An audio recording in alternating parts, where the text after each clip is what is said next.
জুবিন সদায় মোৰ লগত আছে, জুবিন সদায় মোৰ লগত থাকে। আৰু মই আজি যদি দুখোজ দিবলৈ বা ইয়ালৈ মৰিয়নিলৈ আহি ৰাইজৰ মাজত কিবা এষাৰ ক'বলৈ, তেওঁলোকৰ মাজত বহি নাটক চাবলৈও মই সক্ষম হৈছোঁ, সেইখিনি জুবিনেই দিয়া শক্তি।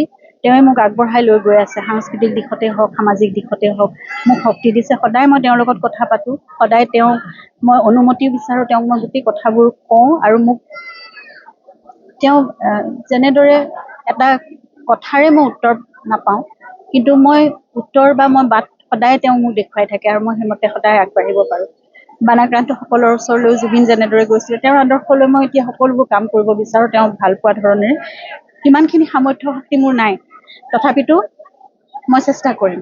আৰু আপোনালোকৰ মাজত, ৰাইজৰ মাজত যেতিয়া মই থাকোঁ, মই এতিয়া দেখিছোঁ হাজাৰজন জুবিন আছে। সকলোৰে প্ৰাণত জুবিনক ধাৰণ কৰিছে সকলোৱে।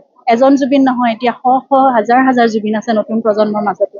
আৰু এনেদৰে জুবিন আগবাঢ়ি গৈ থাকিব, তেওঁৰ সৃষ্টি, তেওঁৰ আদৰ্শক, তেওঁৰ পৰিকল্পনাসমূহ, সপোনবোৰক সকলো অসমবাসী ৰাইজে তেনেদৰে কঢ়িয়াই আগলৈ লৈ যাব। জুবিন চিৰ অমৰত্ব তেওঁক ইতিমধ্যে ৰাইজে প্ৰদান কৰিছে।